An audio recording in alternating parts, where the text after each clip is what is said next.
জামাতের একজন শীর্ষ নেতার একটি বক্তব্য নিয়ে সারা বাংলাদেশে তোলপাড় চলছে।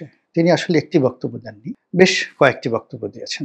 প্রথম বক্তব্যটি হলো, আল্লাহ সিদ্ধান্ত নিয়ে নিয়েছেন অথবা আল্লাহ সিদ্ধান্ত দিয়েছেন, দিয়ে দিয়েছেন জামাত ক্ষমতায় আসবে। এটি হলো একটি বক্তব্য।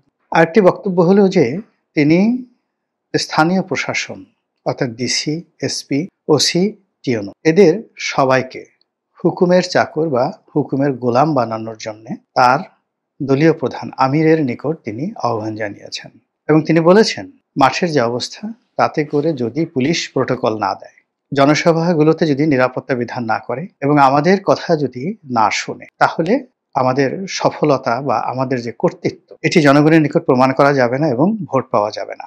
স্পষ্টতই এর মাধ্যমে তিনি তার নির্বাচনী এলাকা অথবা সংশ্লিষ্ট চট্টগ্রাম বিভাগে জামাতের যে রাজনৈতিক দৈন্যদশা, সেই দৈন্যদশাকে তুলে ধরার চেষ্টা করেছেন।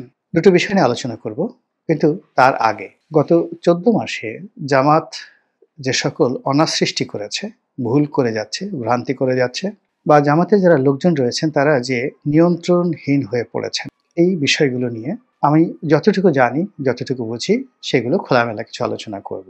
সবার আগে বলে নিই যে এই সমস্যাগুলো জামাতের কেন হচ্ছে। একেবারে কোনো রকম দ্বিধা দ্বন্দ্ব ছাড়া বলতে পারি যে এখন জামাতের শীর্ষ যদি 10 জন বা 20 জন নেতাকে ধরেন, জামাতের যে আইডিওলজি এবং জামাত যে ধারায় রাজনীতি করে আসছে, সেই ধারা অনুযায়ী তারা চতুর্থ স্তরের নেতা এখনো আছেন। জামাতের প্রথম স্তরের যারা নেতৃবৃন্দ রয়েছেন, গোলাম আজম সাহেব থেকে শুরু করে মতিউর রহমান নিজামী, তারা কি হয়েছেন আপনারা জানেন। এরপরে জনাব আলী হাসান মুজাহিদি থেকে শুরু করে তার পর্যায়ের যারা ছিলেন নেতৃবৃন্দ, কাদের মোল্লা, অন্যান্য যারা আছেন, তারা দ্বিতীয় স্তরের, এটিকে টায়ার বলা হয়, কাউকে ছোট বড় করা নয়, এটি স্তর বা টায়ার, সেই পর্যায়ের নেতৃবৃন্দ ছিলেন। তৃতীয় স্তরে জামাতের যারা ছিলেন সেটা হলো কামরুজ্জামান সাহেব, এটি মাজহার সাহেবদের মতো মানুষ, তারা তৃতীয় স্তরে ছিলেন। এখন যারা আছেন ইনক্লুডিং ডক্টর শফিক এবং ইনক্লুডিং মিয়া গোলাম পারওয়ার, তারা মূলত চতুর্থ টায়ারের। আর অন্যান্য যারা তরুণ নেতৃবৃন্দ রয়েছেন, যেমন হামিদুর রহমান আজাদ, সেলিম উদ্দিন, শিশির মনির, যাদের নাম আমরা ইদানিং দেখছি, বা অন্যান্য যারা টেলিভিশন টক শোতে আসছে, এরা মূলত জামাতকে রিপ্রেজেন্ট করতে পারে এই ধরনের ট্রেনিং জামাত এখনো তাদেরকে দেয়নি। তার ফলে কি হলো যে শেখ হাসিনার পতনের পরে যে একটা বিরাট শূন্যতা তৈরি হয়েছে, সেই শূন্যতাতে জামাতের যে সকল পিলারগুলো রয়েছে, যেমন তাদের আমলাতন্ত্রে পিলার ছিল বা আছে, মিলিটারিতে আছে, তারপরে ব্যবসায়ী মহলে আছে, বিভিন্ন জায়গাতে আছে।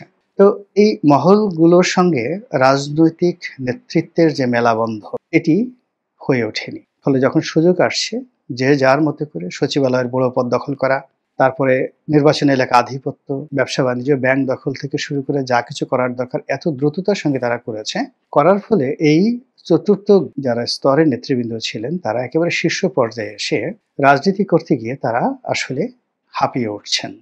কিভাবে কথা বলতে হবে, কিভাবে মোকাবেলা করতে হবে, এবং তাদের যে কানেক্টিভিটি গুলো আছে, সোশ্যাল কানেক্টিভিটি, এই জিনিসগুলো কিভাবে করতে হবে, এই বিষয়গুলো তারা বুঝে উঠতে পারছেন না এবং সিদ্ধান্ত নিতে পারছেন না। যে ভদ্রলোক এই কথা বলেছেন, তিনি মূলত একজন সাবেক সংসদ সদস্য এবং বলতে গেলে আঞ্চলিক নেতা, কিন্তু তার এই আঞ্চলিকতার কারণে তিনি যে সমস্যাগুলোর কথা বলেছেন, ওটা এখন জাতীয় সমস্যায় পরিণত হয়ে গেছে। কিংবা টেলিভিশনে জামাত যে সকল লোকদেরকে পাঠাচ্ছে, তারা আসলে জীবনে কখনো একটি স্থানীয় সরকার নির্বাচন করেছেন, মেম্বার, চেয়ারম্যান, পৌরসভা, এরকম কোনো নজির তাদের নেই, কিন্তু তারা এমপি প্রার্থী হিসেবে বিভিন্ন টেলিভিশনে এসে না রাজনীতি নিয়ে কথা বলতে পারছেন, না দল নিয়ে কথা বলতে পারছেন, না তাদের যে কর্তৃত্ব ফুটিয়ে তুলতে পারছেন। ফলে বাইরে যে যাই মনে করুক না কেন, বা জামাত নিজে থেকে যে যাই মনে করুক না কেন, বাস্তবতা হলো যে এই সময়টিতে এসে রাজনৈতিকভাবে যদি বাংলাদেশে কোনো দল গোষ্ঠী সবচেয়ে বেশি ক্ষতিগ্রস্ত হয়ে থাকে, সবচেয়ে বেশি ঝুঁকির মধ্যে থাকে, এবং আগামীতে যারা সবচেয়ে বিপজ্জনক অবস্থায় পড়বে, তাদের মধ্যে 1 নম্বরে জামাত, এতে কোনো সন্দেহ নেই। এবং এই একই কথাটি আমি আজ থেকে 14 মাস আগে বলেছিলাম একজন টেলিফোনে একজন জামাত নেতার সঙ্গে, ওটা ভাইরাল হয়ে গিয়েছিল। এতে জামাতের অনেক লোক আমার প্রতি রাগ করেছেন।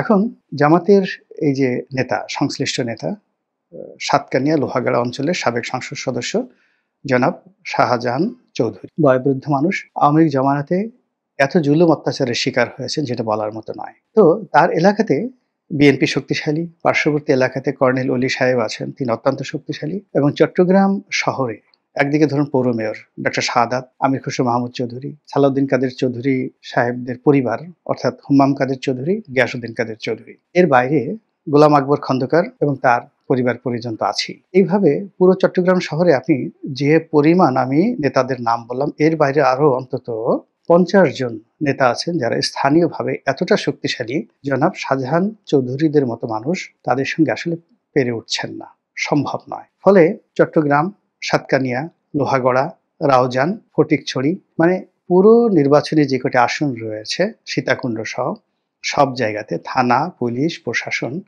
মূলত বিএনপির কথায় চলছে।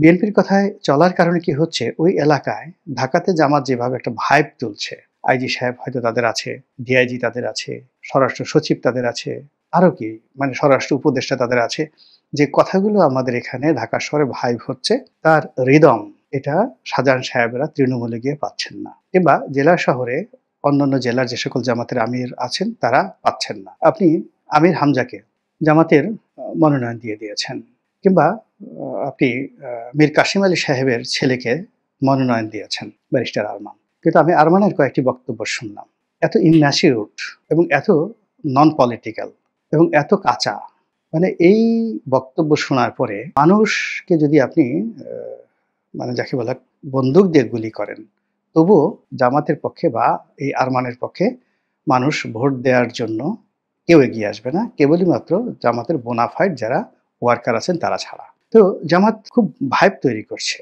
কিন্তু নির্বাচনী এলাকাতে আপনি চিন্তা করুন, সেই অন্যান্য আমি কারো নাম বললাম না, গিয়ে তার নিজ নিজ এলাকাতে গিয়ে দেখেন, যেহেতু শাহজাহান চৌধুরী সাহেব আগে এমপি হয়েছেন, তার ওই এলাকাটি সাতকানিয়া, লোহাগড়া, এই এলাকাটিতে জামাতের যথেষ্ট জনপ্রিয়তা আছে, ফলে তিনি বুঝতে পারছেন সমস্যাটা কোথায়। কিন্তু আরমান বলেন বা আমির হামজা বলেন, তারা তো কখনো নির্বাচন করেননি, কত ভোট পাবেন জানেন, তারা ওয়াজের ময়দানে ওয়াজ করেন এবং মনে করেন যে সুবহানাল্লাহ, আলহামদুলিল্লাহ, আল্লাহু আকবার, সবাই বলেন ঠিক ঠিক ঠিক, এর মধ্যেই বোধহয় ভোট হয়ে গেছে। তো এই যে একটা কনফ্লিক্ট অ্যান্ড কন্ট্রাডিকশন, এই কন্ট্রাডিকশনের মধ্যেই তাদের মুখ দিয়ে নানা রকম বেফাস কথা বের হয়ে যাচ্ছে। ইতিপূর্বে আমরা জামাতে এক নেতার মুখে দেখলাম, সে গড় গড় করে মানে নিজের পাণ্ডিত্য জাহির করার জন্য শ্রী ভগবদ গীতা থেকে অনেকগুলো শ্লোক, সংস্কৃতের অনেকগুলো শ্লোক তিনি উচ্চারণ করলেন। এখন এগুলো আসলে যাকে বলা হয় অপাংক্তেয়, অপ্রয়োজনীয়। অনেকে দেখবেন কথায় কথায় ইংরেজি বলে, কথায় কথায় আরবি বলে বা সংস্কৃত শব্দ বলে। এটা মূলত নিজের বাহাদুরি দেখানোর জন্য অথবা নিজের প্রতি তাদের যে বিশ্বাস, সে বিশ্বাসটা দৃঢ় নয়, এই জন্য তারা এই কাজগুলো করে। তো জামাত যখনই হিন্দু ধর্মের সে শ্লোকগুলো উচ্চারণ করছে, তাও আবার সংস্কৃতিতে, এটা তাদের হীনমন্যতা, অনেক বিতর্ক হয়েছে। এরপরে জামাতে ভোট দিলে জান্নাত পাওয়া যাবে, জামাত জান্নাতের টিকিট বিক্রি করছে ইত্যাদি কথাগুলো এত বেশি চারিদিকে ছড়িয়ে পড়েছিল যে জামাতের নেতৃবৃন্দ এখন বলতে বাধ্য হচ্ছেন যে আমরা জান্নাতের টিকিট বিক্রি করি না। এখন সর্বশেষ যে বক্তব্যটি, সেই বক্তব্যটি হলো যে আল্লাহ সিদ্ধান্ত নিয়েছেন। তো জামাত আসলে ইসলামী অঙ্গনে একক কোনো দল নয়, তাদের অনেক শত্রু আছে, মিত্রের সংখ্যা খুবই অল্প এবং তাদের যারা শত্রু রয়েছেন তারা অত্যন্ত শক্তিশালী। এই যে আল্লাহ সিদ্ধান্ত নিয়েছেন, এটা জামাত নেতা জেনে গিয়েছেন এবং বলে ফেলেছেন, এটা সরাসরি শিরক, তাকে তওবা করতে হবে, প্রকাশ্যে তাকে তওবা করতে হবে। এবং এই ধরনের মানে মানে নর্মাল শিরক না, শিরকের মধ্যে আবার শিরকে আজিম বা শিরকে আজম সবচেয়ে বড় শিরক। আল্লাহ রাব্বুল আলামিন কি করবেন, কি সিদ্ধান্ত দেবেন বা কি সিদ্ধান্ত নিয়েছেন, এটা পৃথিবীর কোন মানবের পক্ষে জানা সম্ভব নয়, এই যুগে অন্তত পক্ষে। তো সেই কথা তিনি বলে ফেলেছেন। দ্বিতীয়ত, এই যে কথায় কথায় আল্লাহকে সামনে আনা, কোরআনকে সামনে আনা, রাসূলকে সামনে আনা, মানুষকে এমন একটা আশ্বাস দেয়া যে আশ্বাসের বাস্তব ভিত্তি তার হাতের কাছে নেই। যেখানে আপনাকে বলতে হবে যে আমার শিক্ষার মান বাড়াতে হবে, আপনাকে বলতে হবে যে আমি এখানে দারিদ্র্য বিমোচন করব, আপনাকে বলতে হবে যে এখানে আইন শৃঙ্খলা আমি রক্ষা করব, এভাবে এভাবে এভাবে মানুষকে যে আশ্বাস দিতে হবে তার মধ্যে বাস্তবতা থাকতে হবে।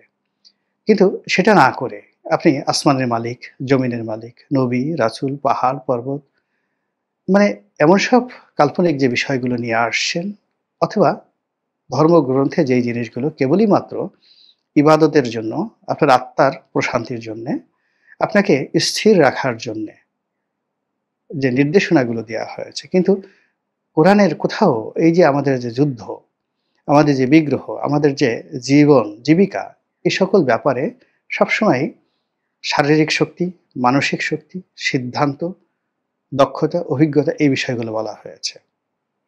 তো সেগুলো না করে জামাত যে কাজগুলো করছে, এটি যে একটা ভ্রান্ত, এই ভ্রান্ত ধারণার ফলে কি হলো? পুরো রাজনৈতিক অঙ্গনে জামাত বিরোধী যারা লোকজন আছেন, তারা এখন কেউ বলছেন মিস্টার চৌধুরী অর্থাৎ শাহজাহান চৌধুরী তিনি শিরক করেছেন, তাকে তওবা করতে হবে। কেউ বলছেন তিনি গর্হিত অপরাধ করেছেন, তাকে গ্রেপ্তার করতে হবে। তো এই বিষয়গুলো আবার জামাতের যারা কেন্দ্রীয় নেতৃবৃন্দ রয়েছেন, আমি তো আগেই বলেছি যে এটা চতুর্থ স্তরের নেতৃত্ব। গত ১৪ মাসে এটা হবে না। অর্থাৎ আপনি দেখা গেল যে একটা বাঁশ খুব লম্বা হয়ে গেছে ২ মাসে। কিন্তু মজবুত হয়নি।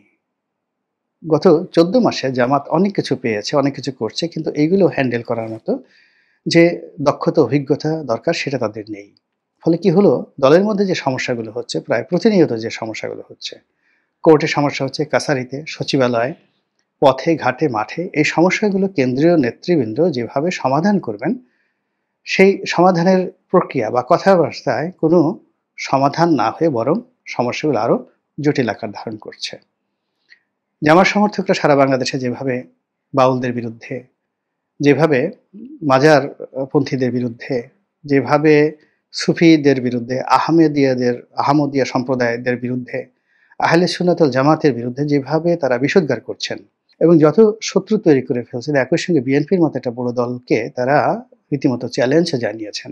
এই অবস্থাতে আসলে টিকে থাকা, ফাইট করা, যুদ্ধ করা, বিজয় লাভ করা বলতে গেলে অসম্ভব একটা বিষয় এবং সেই কাজটি জামাত এখন করে যাচ্ছে। জানি না জামাতের ভাগ্যে কি আছে, বাট আমি যেটা চাই যে একটি রাজনৈতিক দল, ইসলামী রাজনৈতিক দলগুলোর মধ্যে সবচেয়ে বেশি সংগঠিত এই দলটি থাকুক, ভালোমতো থাকুক এবং ধীরে তারা তাদের যে কাঙ্ক্ষিত গন্তব্য, সেই গন্তব্যে তারা পৌঁছে যাক।